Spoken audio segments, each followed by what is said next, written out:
Les maths avec Monsieur Roll.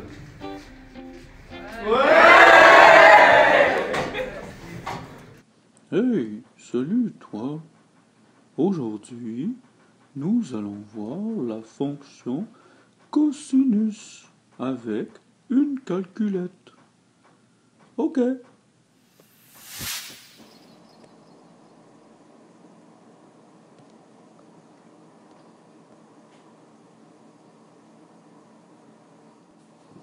Donc, dans l'équation cosinus, on a le x du point qui est ici pour un angle θ. Donc, le point ici, le x de sa coordonnée, c'est le cosinus de l'angle θ. Le point équivalent à cet angle-là se trouve ici, de l'autre côté. Donc, l'angle est ici, on a deux choix. Ça peut être θ ou θ dans le sens négatif, donc comme ça, un angle de moins θ, qui donnerait la même coordonnée, donc le même x, mais pas le même y. Ou on pourrait aussi faire un autre choix, on pourrait aussi faire 2π moins θ, et donc le point 2π moins θ aurait encore une fois le même x, parce qu'on ferait ceci, donc 2π moins θ, et on reviendrait au même point.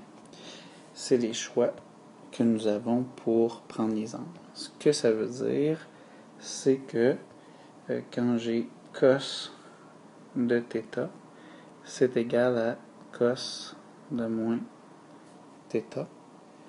On pourrait aussi dire que cos de θ est égal à cos de 2π moins θ. Et avec ces deux égalités, on va pouvoir aller résoudre nos équations. C'est un peu le même procédé qu'avec le sinus, c'est-à-dire qu'on va aller chercher nos deux angles.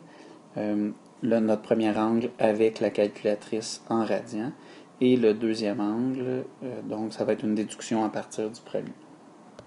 Bon, pour le cosinus, on va faire un exemple beaucoup plus simple, c'est-à-dire qu'on va juste regarder la technique à partir de quand j'ai mon bloc fonction isolé, ce qui se passe. Donc la calculatrice est en radians, ça veut dire ici que x est égal à cos moins 1 de 0,2, ce qui veut dire que mon x1 vaut environ, donc mon x1 vaut environ 1,369,4. En fait, j'aurais pu garder seulement 2 décimales ici parce que j'ai pas d'autres étapes après à faire, donc j'aurais pu garder environ 1,937. 37 environ. Et mon x2 va être égal à moins la valeur de x1. Donc mon x2 va être égal à moins 1,37. Et quand je dis égal, je veux dire approximativement égal à moins 1,37. C'est le choix 1. Si on fait ce choix-là, sur le graphique, le HK du cos est ici. Et le cosinus de base, on se rappelle, fait le graphique suivant. Okay. Et donc, les valeurs qu'on vient de trouver, en fait, la première valeur, c'est bien celle-là ici, où, en fait, c'est faux. Donc, j'ai dit quand le cos était égal à 0,2, donc cos vaut 0,2, ça c'est y est égal à 0,2. Donc le point que je viens de trouver, c'est celui-là, mon x1. Mon x2, par contre, c'est le point qui est dans le négatif à partir du HK. Ce qui va faire la différence avec ce qu'on est habitué de faire, ce x2-là, c'est ça.